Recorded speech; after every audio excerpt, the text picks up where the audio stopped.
Então, a graça e a paz, nós estamos para mais uma aula do STAD, Seminário Teológico à Distância. Eu sou o professor Gilberto Rebouças. O nosso contato é 85 aí 9 89380246. Você pode se matricular mandando uma mensagem de WhatsApp para esse número. O código é 85, aí tem um 9, o telefone agora tem um 9. Aí você coloca 8938 89380246. Vai ficar aqui. Então, este seminário foi criado para quem não pode estar ou não quer estar em um seminário presencial de segunda a sexta, mas também você não quer perder a qualidade, conteúdo da palavra do Senhor nosso Deus. Então, nós estamos estudando a carta do apóstolo Paulo, segunda carta do apóstolo Paulo aos Coríntios. Então, nós vamos começar agora o nosso estudo da palavra de Deus. Nós paramos no capítulo de número 3. E nós vamos hoje dar início a partir do capítulo de número 3 e o versículo de número 1.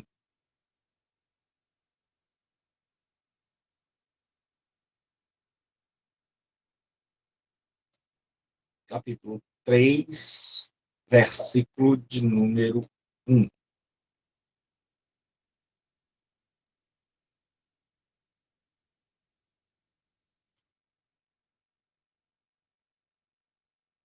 Não, nós ainda não chegamos ao capítulo 3. Nós paramos aqui no capítulo de número 2, os versos de número 12 em diante. Então, o apóstolo Paulo, ele vai nos dizer o seguinte: ora, quando cheguei a Troade para pregar o evangelho de Cristo, e uma porta se me abriu no Senhor, não tive, contudo, tranquilidade no meu espírito, porque não encontrei ali o meu irmão Tito. Por isso, despedindo-me deles, parti para a Macedônia. Senhor nosso Deus e nosso Pai, nós louvamos e exaltamos o teu nome, porque és digno de toda a honra e de toda a glória. Pedimos que venha nos abençoar nesta noite, pedimos que venha dirigir os nossos passos, pedimos que venha nos guardar de todo mal. Que nos abençoe, em nome de Jesus Cristo, teu Filho amado. Amém. Então, Paulo agora, ele chega à cidade de Troade. E ele diz assim: quando cheguei a Troade para pregar o evangelho, uma porta se me abriu no Senhor. Então, em Troade, ele tinha pessoas que queriam ouvir. Pessoas que foi lá onde o apóstolo Paulo foi pego, né, a última vez nesta cidade, antes de ser decapitado a mando de Nero. Então, agora ele está em Troade e abriu-se uma porta, ou uma oportunidade, que é o que significa a palavra porta, para ele pregar o evangelho. E ele sabe que aquela porta foi aberta pelo Senhor. Só que o apóstolo Paulo está muito preocupado com a igreja em Corinto, com o povo de Deus em Corinto. Então, ele não está com cabeça para pregar o evangelho ali. Isso é interessante, porque muitas vezes, nós implantamos igrejas e criamos novos projetos. E aí o que acontece? Acontece muito na igreja, né, de nós sermos pessoas que são reféns do ativismo. E que a gente abre muitas chamadas portas do trabalho, pequenas igrejas, ou iniciamos uma comunidade da fé, mas muitas vezes, por outras portas se abrirem, ou no desejo, no afã de abrir mais igrejas, de construir mais templos, de aumentar o número de membros, nós nos esquecemos daqueles que já existem.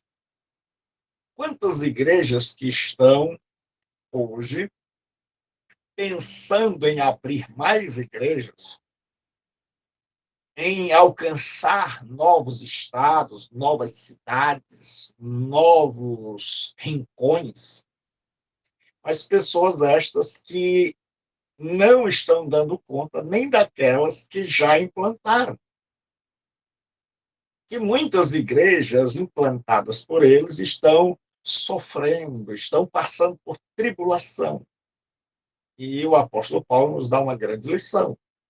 Ele podia começar um novo trabalho, podia até esquecer da igreja de Corinto, que dava a ele muito trabalho, mas ele não queria perder, ele está preocupado, ele não quer fundar uma igreja e perder outra, porque aí ele sabe que ele não está ganhando nada. Então, ele sabe que aquele não é o momento dele continuar o trabalho ali na cidade de Troa. E principalmente porque ele diz, ele vai nos mostrar que a cabeça dele não estava em Troa, estava em Corinto. Ele queria saber das notícias. Ele tinha enviado Tito para saber, por causa da carta severa que ele havia mandado, para saber como estava a igreja de Corinto. Então, Paulo pensava naquela igreja: será que eu perdi a igreja por causa da carta severa? Será que eu peguei pesado demais? Então, ele tem a atitude de dizer o seguinte: eu não estou com cabeça agora para começar um novo trabalho, porque senão eu nem vou dar conta deste, nem daquele que eu já fundei. Então, é melhor que eu me preocupe com aquele já fundado, que eu estabeleça, para que depois eu venha e evangelize Troas. Entende assim? Não tive, contudo, tranquilidade no meu espírito. E muita gente acha que uma pessoa, porque é cristão, principalmente porque é um apóstolo, como se a ausência de paz na alma, como se a ausência de tribulação fosse uma evidência de que a pessoa é um verdadeiro filho de Deus, uma pessoa altamente espiritual. Não é isso, não é nessa direção que o Novo Testamento vai. Ele vai numa direção em que os homens e as mulheres, que são os heróis, né, abaixo de Deus, porque o grande herói da Bíblia é Deus, eles se sentem perturbados, eles ficam preocupados, eles são seres humanos, de carne e osso, com psicologia, ou seja, com sentimentos. E ele disse: não tive tranquilidade no meu espírito porque não encontrei o meu irmão Tito. Por isso, despedindo-me deles, parti para a Macedônia. Então, ele tinha marcado com Tito de se encontrar em Troas para saber das notícias, mas Tito não chegava. Então, Paulo sai da região da Macedônia, onde fica a cidade de Filipos. E aí,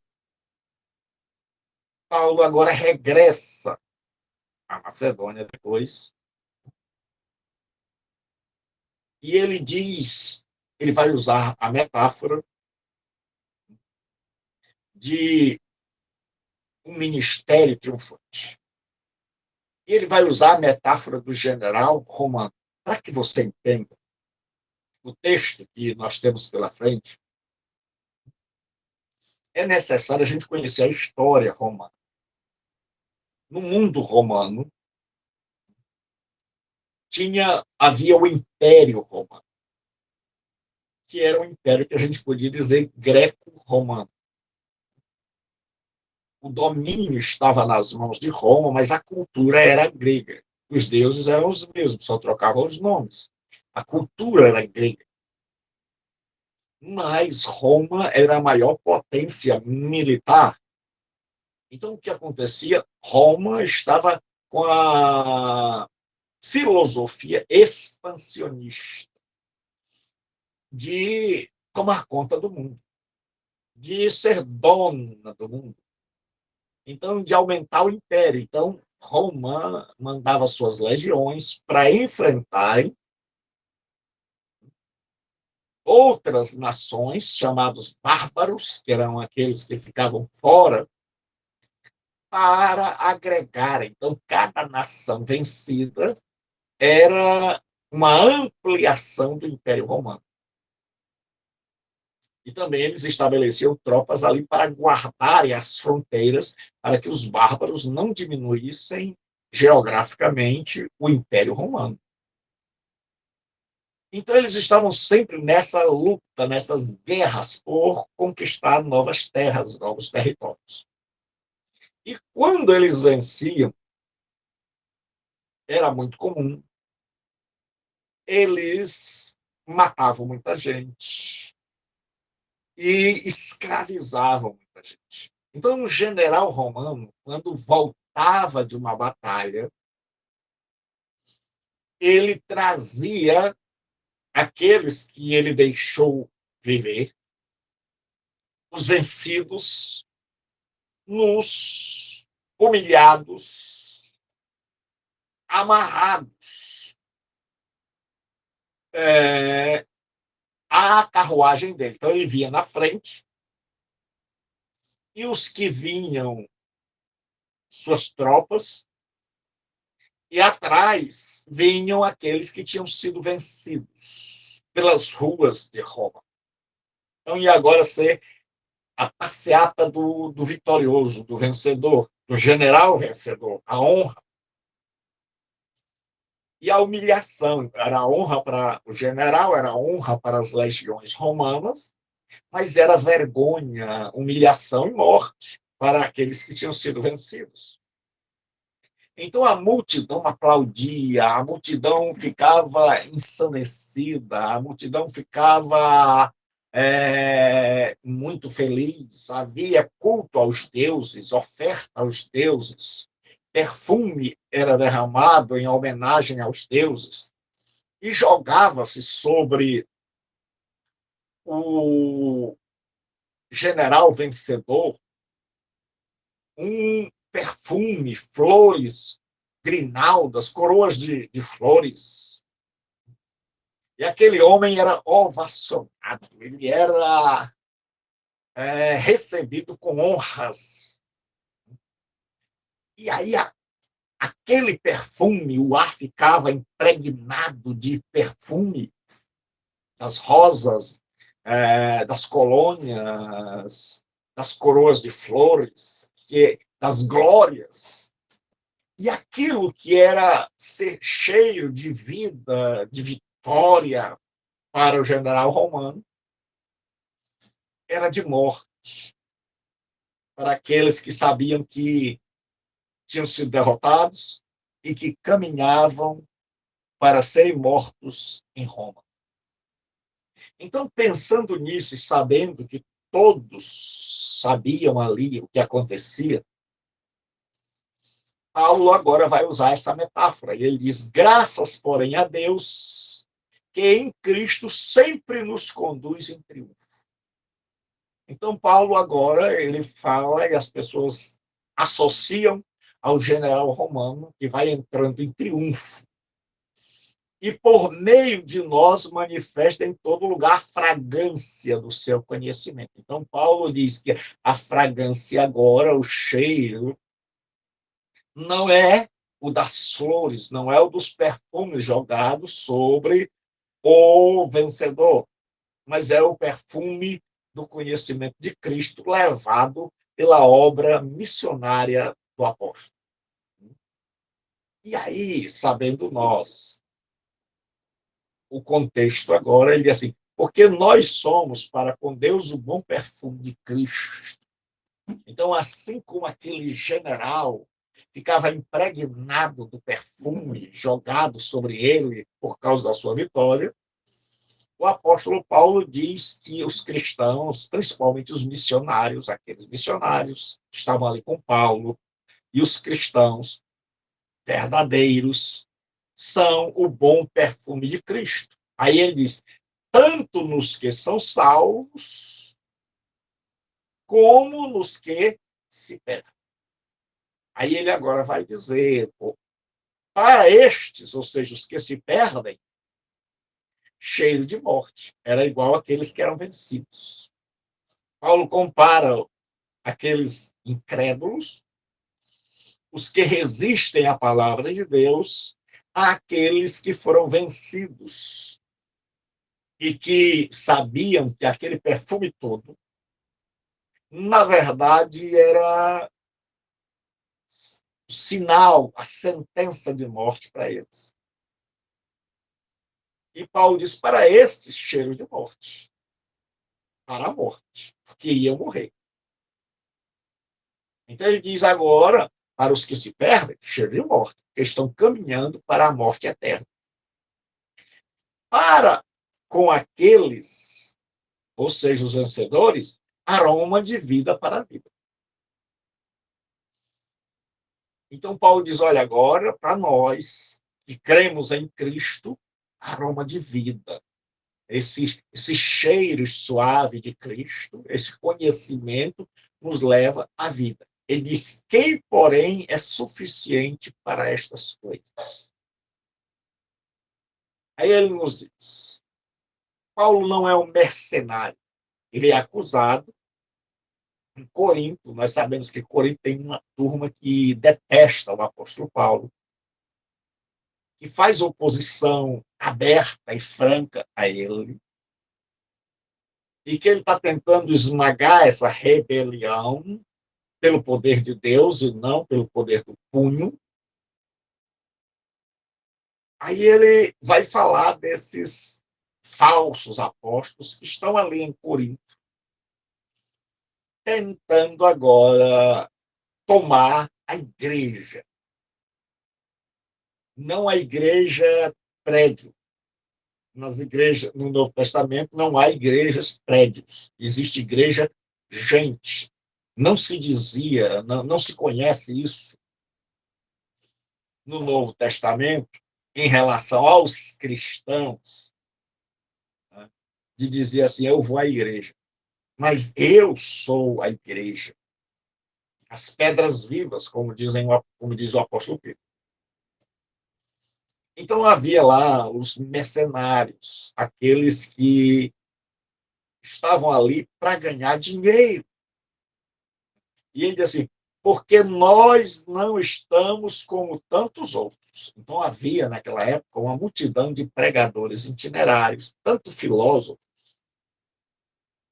quanto pessoas ditas cristãs que estavam ali para com o único objetivo de ganhar dinheiro.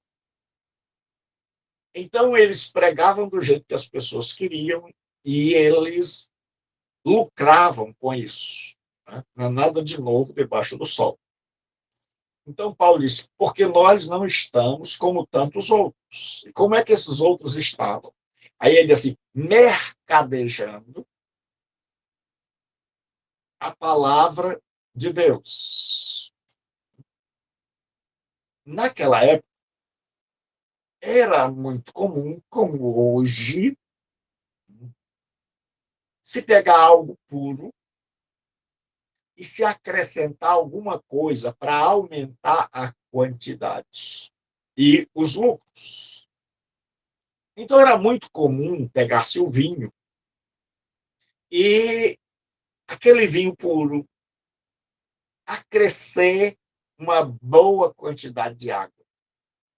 Então, aquele vinho que era uma garrafa se transformava em 10, em muitas garrafas. E aí é onde vem a palavra mercadejar. É que era comum as pessoas fazerem isso. Hoje a gente vê o leite acrescentado uma grande quantidade de água ao leite. Então, o que é mercadejar?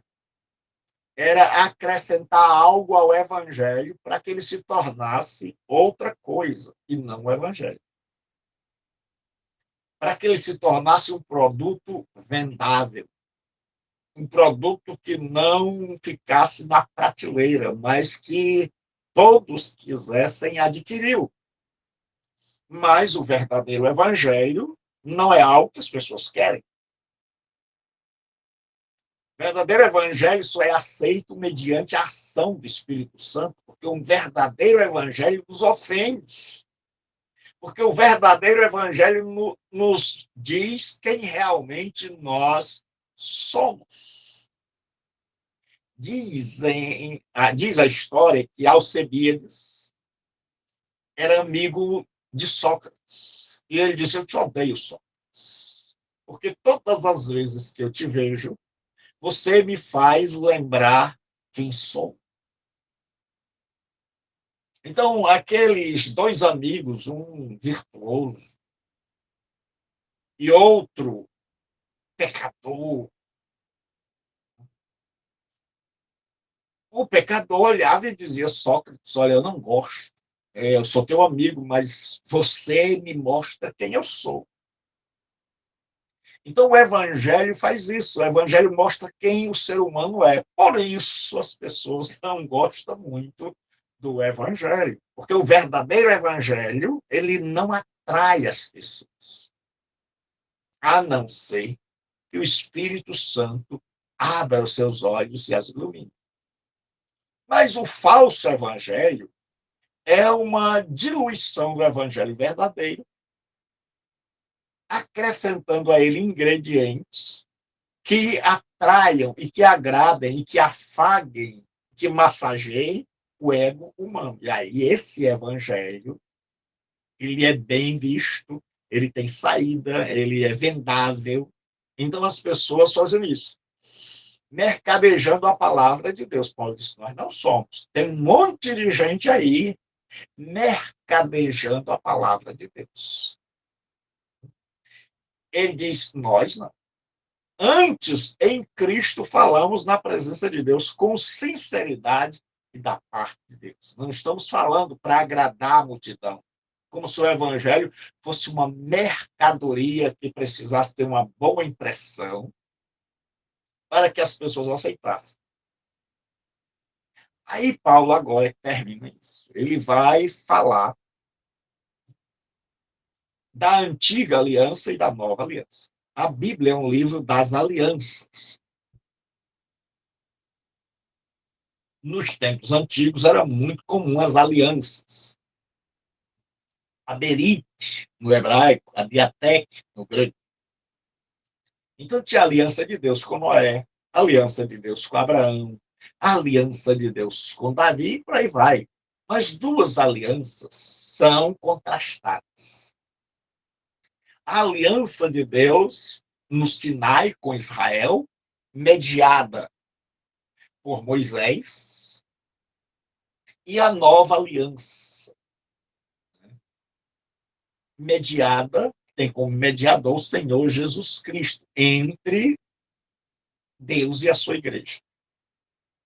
E aí agora Moisés vai mostrar, vai fazer um contraste no capítulo 3 entre as duas alianças. A antiga aliança, feita com Moisés, e a nova aliança, feita feita com Israel, a antiga aliança, e a nova feita com a igreja.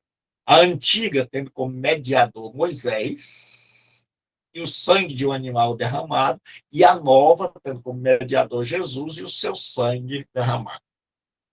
Então ele vai fazer um contraste e uma comparação entre a antiga e a nova aliança, no capítulo 3 todo. Eu coloco o capítulo 3 aqui agora. Ele vai dizer que a antiga aliança foi escrita em pedras, a nova nos corações. Ele vai dizer que a primeira diferença é essa, é que a antiga aliança foi escrita com pedras, em pedras. Deus escreveu lá. E foi glorioso, lá no Monte Sinai. Mas Paulo diz que na nova aliança, Deus escreve nos corações. Aí ele assim, começamos, porventura, outra vez a recomendar-nos a nós mesmos. Veja que ele está, aqueles falsos ministros, falsos apóstolos que ele acabou de citar, eles provavelmente eram do judaísmo e que estavam ali para, na ausência de Paulo, levar o povo para o judaísmo, para a antiga aliança. Então, havia até um grupo chamado de judaizantes que saía no encalço de Paulo. Então, quando Paulo fundava uma igreja, eles iam lá e tentavam judaizar, fazer com que as pessoas se circuncidassem, fazer com que as pessoas guardassem as cerimônias, os dias sagrados, andassem como judeus, vivessem como judeus. Então, Paulo agora vai comparar, vai dizer, olha, esses falsos mestres estão dizendo isso. Eles falam da antiga aliança. Eu vou mostrar a vocês uma comparação entre a antiga aliança com Israel, cujo mediador é Moisés, e a nova aliança que eu prego, entre Deus e a sua igreja, cujo mediador é Jesus Cristo. Aí, porventura, outra vez, começamos outra vez a recomendar-nos a nós mesmos? Ou temos necessidade, como alguns, de cartas de recomendação para vós? Então, aqueles falsos apóstolos que estavam ali tinham vindo com cartas de recomendações da igreja de Jerusalém. Pelo menos era isso que eles insinuavam. Que o apóstolo Paulo não era um apóstolo, não tinha autoridade da igreja mãe, podemos assim dizer, lá em Jerusalém, de Tiago, Pedro, da liderança lá, mas eles tinham. Então eles estão acusando, olha, esse Paulo que tem aí não tem autoridade para pregar o evangelho aqui. Mas nós temos. Por isso vocês devem crer em nós, aqui as cartas que nós trouxemos. E é fato que Tiago vai negar. Ele era o líder da igreja de Jerusalém, que ele tenha dado cartas a algum judeu. Então, ninguém sabe onde eles conseguiram essas cartas. E Paulo, eles têm cartas, e Paulo diz, nós precisamos dessas cartas de recomendação para vós outros. E muita gente pega isso aqui, que eram provavelmente cartas forjadas, cartas falsas, para uma coisa que uma prática que nós temos hoje, que é de levar cartas. E aí Paulo vai dizer, ao invés disso, ao invés de eu ter uma carta de papel, eu tenho uma carta muito melhor. Ele diz, vós sois a nossa carta. Coríntios. Eles trouxeram a carta, ninguém sabe de onde, dizem eles que é da igreja sede de Jerusalém. Mas eu tenho outra carta. E a minha carta sois vós, escrita em nosso coração, conhecida e lida por todos os homens, estando já manifesto como carta de Cristo, produzida pelo nosso ministério, escrita não com tinta, mas pelo Espírito de Deus vivente ou vivo, não em tábuas de pedra. Então, essa citação, não em tábuas de pedra, que se refere à lei, é um indicador de que os falsos mestres eram judeus e que estavam pregando a lei.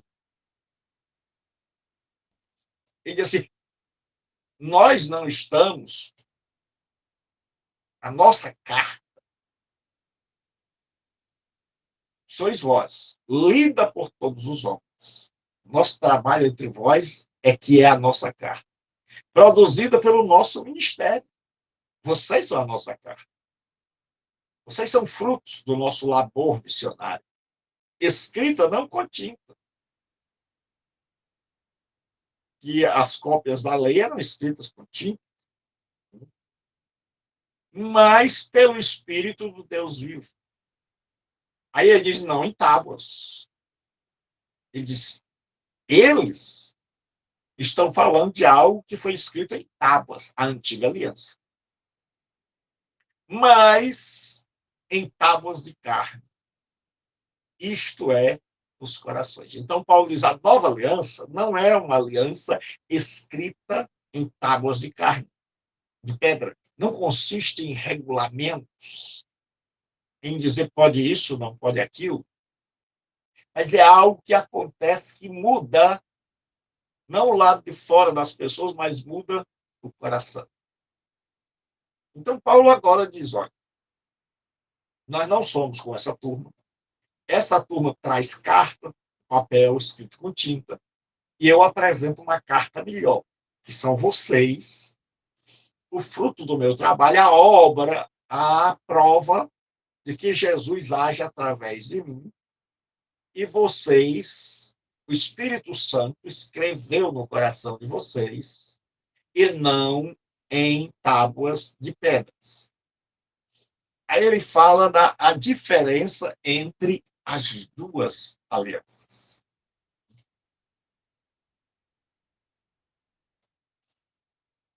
Ele vai nos dizer, e é por intermédio de Cristo que temos tal confiança em Deus. Não que por nós mesmos sejamos capazes de pensar alguma coisa, como se partisse de nós. Pelo contrário, a nossa suficiência vem de Deus, o qual nos habilitou, em outras traduções tem assim, nos capacitou para sermos ministros de uma nova aliança. Para sermos ministros da nova aliança. No livro de Isaías, o profeta tinha falado desta nova aliança, ele tinha profetizado, anunciado, que viria dias em que Deus faria com o seu povo uma nova aliança, não do jeito que tinha sido a antiga, não em tábuas de pedra, mas nas tábuas de carne. E Paulo está falando que em Cristo essa nova aliança se cumpre. Então ele diz, olha, é por Cristo que temos tal confiança em Deus. Não que sejamos capazes por nós mesmos de pensar uma coisa. Ele diz o que está acontecendo, a nova aliança, o Novo Testamento, as cartas que eu escrevo, o Evangelho, o querigma, que é o conteúdo, a mensagem que nós trazemos não é fruto da nossa inteligência, da nossa cabeça. Não tem origem em nós, como se partisse de nós. Pelo contrário, a nossa suficiência vem de Deus. Ele diz que a sabedoria de interpretar o Antigo Testamento, de enxergar lá a mensagem da nova aliança, é uma obra de Deus na vida deles. E ele diz, o qual nos capacitou para sermos ministros desta nova aliança. Aí ele vai agora dizer um texto que é muito mal interpretado. Ele diz assim, não da letra, mas do Espírito. Então ele faz um contraste. Ele diz a antiga aliança é da letra. A nova aliança é do Espírito. Então nós precisamos saber o que é isso, porque muita gente diz que a letra que mata é a teologia. Então, será que é isso mesmo que o texto, que o apóstolo Paulo estava dizendo? Então, vamos. Ele diz assim: nós somos ministros da nova aliança, capacitados por Deus. Então, nós estamos escrevendo aí o Novo Testamento, a nova aliança. Aí ele diz: essa nova aliança não é da letra, mas do Espírito. Aí ele diz: porque a letra mata. Então, será que essa letra que mata é a teologia? Vamos ver. Então, para interpretar um texto, você tem que ler o contexto. Nunca, em hipótese alguma, jamais, tire um texto do seu contexto. Ele diz assim: a letra mata, mas o espírito vivifica. Veja que é sempre contraste. Se você entende um pouco de português, você vai ver que isso aqui é uma conjunção, mas é a lá no grego, adversativa, forte. Aí ele vai dizer, quando você lê, ele diz assim: como se partisse de nós, pelo contrário, nossa suficiência vem de Deus, o qual nos capacitou para sermos ministros de uma nova aliança. Em outras traduções, está Novo Testamento, que é a palavra diatec, kaine diatec, ou seja, Nova Aliança ou Novo Testamento. Então, aqui nós já sabemos o que significa Espírito, o Novo Testamento. É por isso que o E está em letra minúscula. É a mensagem do Novo Testamento, é a nova aliança. Então, o Espírito que vivifica aqui é a nova aliança, a mensagem do Novo Testamento. Então, o que é a letra que mata? Vamos ver no contexto. Ele diz assim: esse é o ministério da morte. Veja que ele está falando agora o ministério da morte, que está associado com letra que mata. Gravado com letras em pedras. Epa! Agora, Paulo já nos dá um indicador do que seja esse ministério da morte. Esta letra que mata. Ele diz que a letra que mata é o ministério da morte. E ele diz que o ministério da morte foi gravado com letras em pedras. Então, isso aí significa a antiga aliança, né, feita no Sinai, onde Deus deu os mandamentos, como síntese da antiga aliança. Então, o que mata? A lei. A lei é que, quando nós nos expomos a ela, nós descobrimos que nós estamos em pecado. Eu já expliquei muito que a lei é como a lei não salva, ela é como uma máquina de diagnóstico que apenas diz o que nós somos. Então, ela não pode mudar a nossa vida. Ela só pode dizer quem nós somos. Se ela passa por Jesus, ou se Jesus passa por ela, ela diz: é o santo de Deus, é um santo, é um santo. Mas se nós passamos, ela diz: pecador, condenado. Então, a letra que mata é a lei, e não teologia. Se muita gente lesse um pouco mais, saberia disso. Aí ele diz: gravado com letras em pedras, fica claro que ele está falando da lei. Então, letra que mata é a lei. Ele se revestiu de glória. Veja que o contexto está todo falando da lei. Onde a glória de Deus desceu no Monte Sinai, Moisés é coberto com aquela glória, o rosto dele brilhava. Aí diz assim: a ponto de os filhos de Israel não poderem fitar a face de Moisés por causa da glória do seu rosto. Então está claro, claríssimo pelo contexto, que a letra que mata não tem nada a ver com teologia, mas com a lei, que foi dada no Monte Sinai, e que lá todo o contexto está dizendo que é o ministério da morte, que foi gravado em letras, em pedras, as duas tábuas da lei, se revestiu de glória. Então ele está dizendo o seguinte, que a antiga aliança foi gloriosa. A antiga aliança foi dada pelo próprio Deus, por meio de anjos, a Moisés, lá no Monte Sinai, com toda aquela glória, que fez o monte tremer, o povo ficar do lado de cá, tinha uma cerca, havia uma nuvem, havia clangor de trombeta. Moisés, quando desceu de lá, o seu rosto brilhava. E aí ele disse assim, que o povo de Israel não aguentava olhar no rosto de Moisés, por causa da glória. E Paulo começa a falar agora, ainda que desvanecente. Paulo começa a revelar algo que o povo judeu nunca percebeu. É que aquela glória que cobria o rosto de Moisés estava desvanecendo, ou seja, estava se apagando. Era como uma lâmpada que ia perdendo seu brilho devagarinho, e que as pessoas não estavam notando que ela estava apagando-se.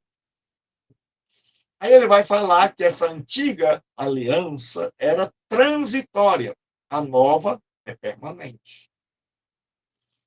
Ele diz assim, como não será de maior glória o ministério do Espírito? Ele diz, ora, se o ministério da lei veio em glória, Deus desceu, foi maravilhas, você viu a glória de Deus na face de Moisés, ele diz, quão não será de maior glória o ministério do Espírito? Você lembra quando o Espírito desceu em Jerusalém? O Espírito Santo desceu, então o povo viu fogo, que era a imagem lá da Kavod, que hoje é conhecido como Shekinah, a manifestação da glória de Deus numa coluna de fogo. Agora Deus se manifesta de novo, descendo não mais sobre o santuário, não mais sobre o tabernáculo, mas sobre o povo. Então, as línguas de fogo, a coluna de fogo na antiga aliança era vista sobre o tabernáculo. E só Moisés tinha um pouco daquela glória. E mesmo assim era uma glória que estava se apagando. Mas agora, Paulo diz que na nova aliança pousou uma, que é o que Lucas vai escrever em Atos, uma sobre cada crente. Não só sobre o líder, não só sobre Pedro, mas sobre todos os que ali estavam. Então a nova aliança veio muito maior glória. Aí ele diz assim, porque se o ministério da condenação foi glória, então veja que ele chama o ministério da lei o ministério que veio para condenar-nos, para mostrar quem nós somos. Em muito maior proporção será glorioso o ministério da justiça.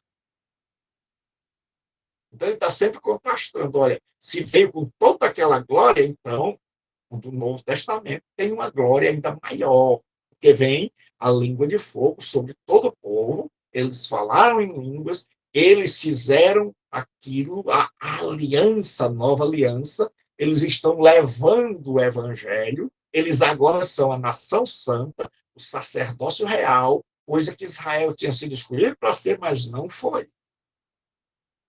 Aí ele diz, porquanto, na verdade, o que outrora foi glorificado, neste respeito, já não resplandece. Diante da atual sobreexcelente glória. Então ele diz, se você comparar a antiga aliança com a nova aliança, ela já não brilha mais. Tá? Ele diz, ela brilhou muito. Mas o que Deus fez na nova aliança é infinitamente maior, a ponto de ser mais gloriosa, mais profunda. Aquilo que no Antigo Testamento era maravilhoso, mas era sombra, agora a nova aliança é a realidade. Aí ele diz, porque se o que se desvanecia teve sua glória, então ele está dizendo que aquela antiga aliança era uma aliança temporária, assim como a glória em Moisés. Em Moisés, o brilho do seu rosto, a glória de Deus, a kavod, que é conhecida hoje modernamente como Shekinah, porque no hebraico não tem Shekinah. O hebraico antigo, o hebraico bíblico. O que tem é kavod. Agora, no hebraico moderno, colocaram a palavra Shekinah. Então, muita gente não sabe disso. Né? Então, ele diz o seguinte, que a glória em Moisés começou muito forte, mas ela foi perdendo seu brilho, até desaparecer. Então, ele vai dizer que a lei tem começo e terá um fim em Jesus Cristo. Não no sentido de que a lei vai se acabar, mas no sentido de que a lei tem um objetivo, que é mostrar que nós somos pecadores e, assim fazendo, nos conduzir a Cristo. E uma vez que nos conduziu a Cristo, ela chegou ao seu término, teleo, ao seu fim, ao seu propósito. Então ele diz assim, muito mais glória tem o que é permanente. Então ele diz, olha, a antiga lei, a antiga aliança, era transitória. Ela apontava para Cristo. A nova aliança é permanente. E aí, ele vai falar que a antiga aliança era transitória e ela tinha começo, meio e fim. Mas Paulo, ousadamente, vai revelar uma falha do próprio Moisés. Ele vai mostrar que o próprio Moisés falhou.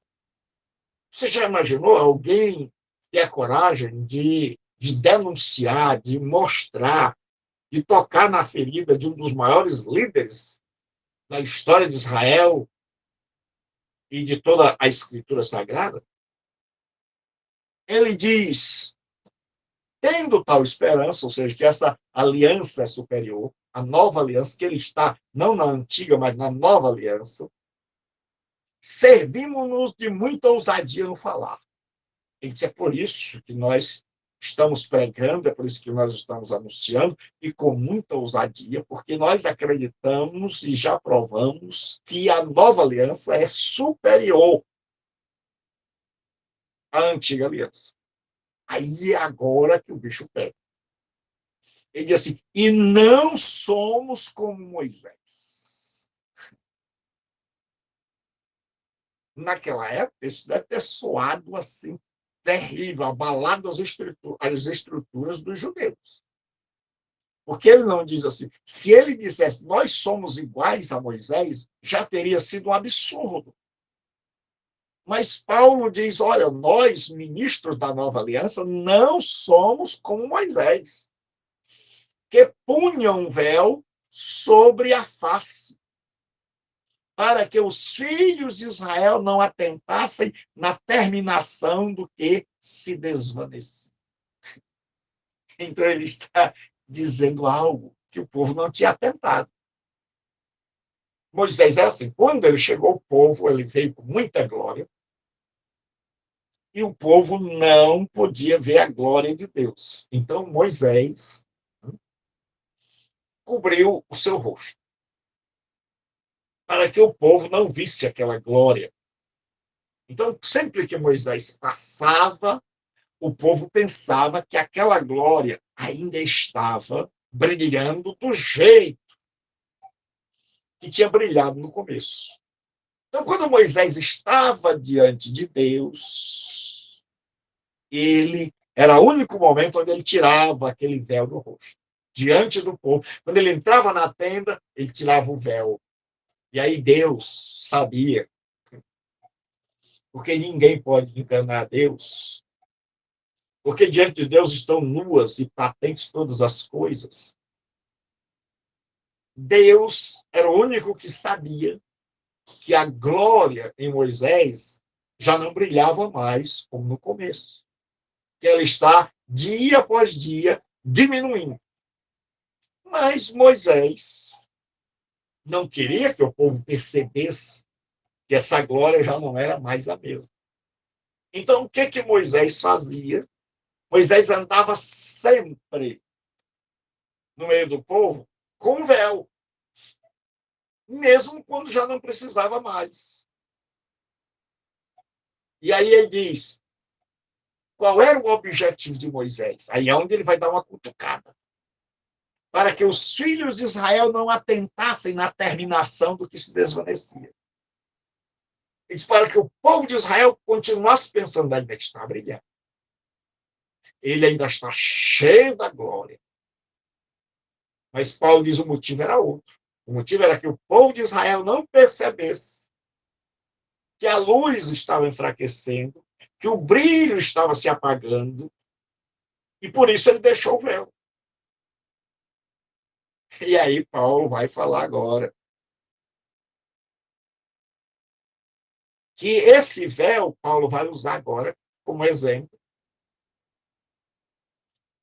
Ele diz, mas os sentidos dele se embotaram, do povo de Israel.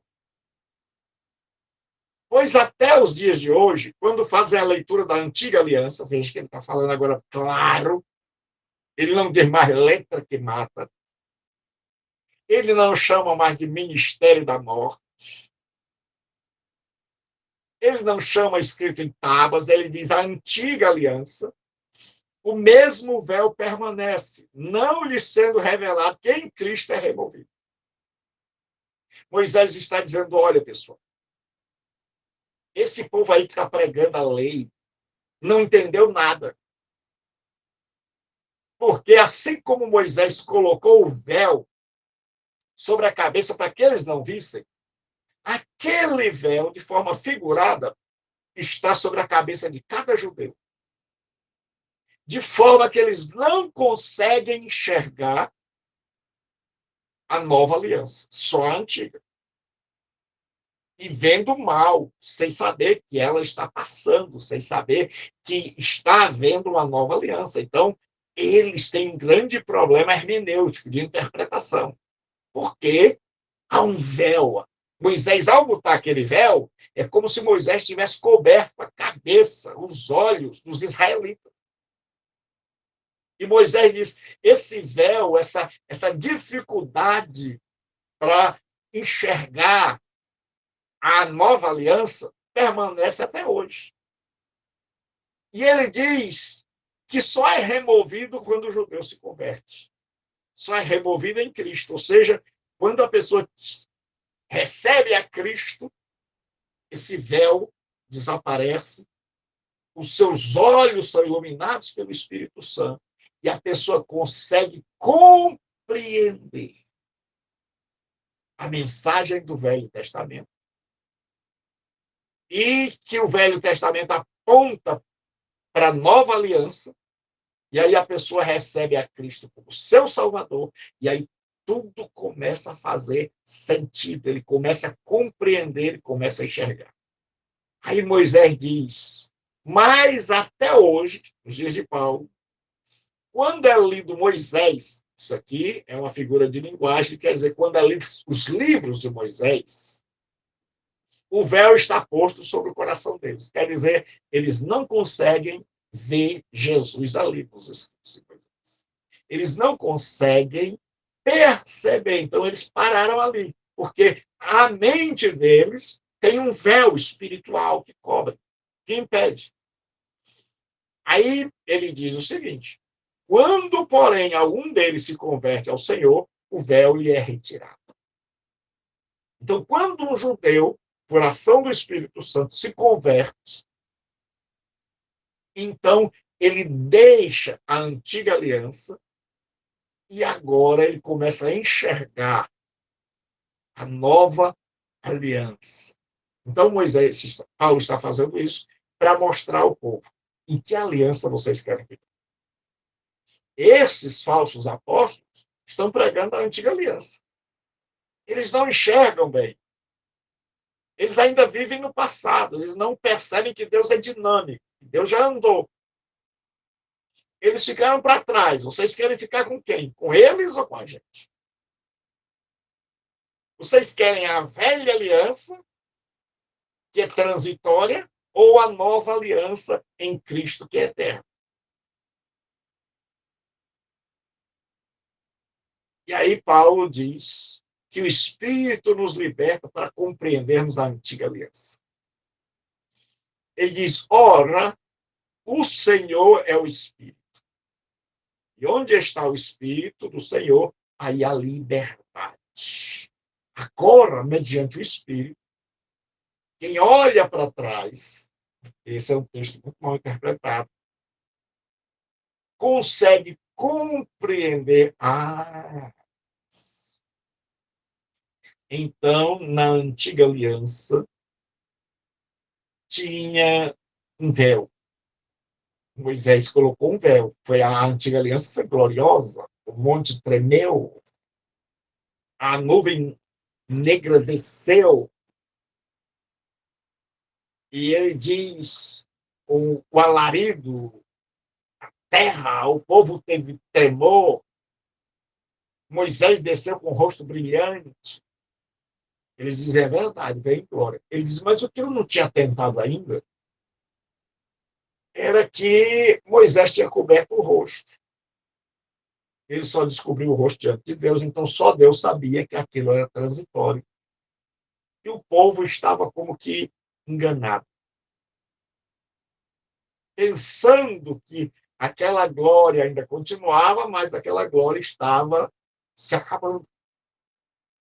Então, pelo Espírito, agora a pessoa tem liberdade para interpretar a antiga aliança. E ele diz, onde está o Espírito do Senhor? Aí a liberdade. Ou seja, aí não tem mais o véu. O Espírito Santo remove o véu que nos impedia, e que impedia o judeu, de compreender a mensagem do Novo Testamento. E agora nós somos livres. Livres de quê? Do véu. Livres da ignorância. Livres para compreender a mensagem do Novo Testamento, a nova aliança. Então ele diz, vocês têm liberdade? Ou vocês estão como aqueles que ainda têm um véu e que eles não podem, não têm liberdade para enxergar, não conseguem enxergar, não conseguem se livrar do véu que cobre. Então, eles estão resumidos ao seu mundo. Eles não podem ampliar a visão para verem mais além. Mas o Espírito Santo vem e nos liberta do véu e remove o véu, e aí nós enxergamos a superioridade da nova aliança. Aí ele diz que na nova aliança todos estão aptos a contemplarem a glória do Senhor. Lembra-se que lá no Antigo Testamento, Moisés cobriu o rosto, então o povo não podia, só Moisés foi e viu a glória de Deus. Só Moisés entrava no templo. E Moisés, quando entrava no templo, lá no santuário, ele, no tabernáculo, ele tirava o véu e Deus olhava para ele e via realmente como ele era. Então, existia, para uma questão didática, dois Moisés. Um Moisés que o povo via, que o povo achava assim, que maravilha. A glória é tão grande que nós não podemos nem olhar e ele deixa o véu. Então, esse era o Moisés segundo o povo. Existia o Moisés, e quando entrava na presença de Deus, é como se Deus estivesse dizendo, sem palavras, só em olhar, Moisés, a glória está desvanecendo. O brilho está perdendo a intensidade. Está passando, Moisés. Eu sei quem você é. Aí, Paulo agora, ele diz, e todos nós, com o rosto desvendado. Quando é que Moisés estava com o rosto desvendado? Somente quando ele entrava no santuário. Na presença de Deus. Contemplando como por espelho a glória do Senhor. Então, Moisés entrava no santuário para falar com Deus. E ele está dizendo, agora nós, com o rosto desvendado, Quer dizer que nós estamos entrando no santuário onde está Deus, que é Jesus Cristo. Somos transformados. Não somos nós que nos transformamos. Nós somos transformados de glória em glória. É um processo. À medida em que nós entramos na presença do Senhor, à medida em que nós nos colocamos diante do Senhor sem véu, nosso rosto agora foi desvendado. Nós fomos iluminados pelo Espírito Santo. Ele retirou o véu e agora nós contemplamos por espelho. Naquela época, o espelho ainda era deficiente. Então, ele diz, à medida que nós contemplamos o Senhor, a cada entrada no santuário de Deus, na presença de Jesus Cristo, a cada estudo, a cada hora em que nós lemos, cantamos, aprendemos, ele diz, nós somos transformados de glória em glória. Como? Na sua própria imagem. Ele diz que nós estamos olhando para Jesus como espelho. Jesus é o exemplo. E o Espírito Santo está nos transformando. É como se o Espírito Santo fosse um maquiador que vai fazendo com que nós pareçamos, não fisicamente, mas espiritualmente, eticamente, de natureza, a imagem do Senhor. Aí ele diz, quem é que está realizando essa obra, já que nós estamos sendo transformados diante do espelho, o protótipo, que é Jesus. Tem alguém que está realizando essa obra, que é o que a gente chama, na língua portuguesa, de agente da passiva, pelo Espírito Santo. Então, Paulo diz agora que os nossos, resumindo para acabarmos a nossa aula, agora que o véu foi removido dos nossos olhos espirituais, do nosso coração, contemplamos como por espelho, e aí enxergamos a Jesus, a glória da nova aliança, a glória do Senhor.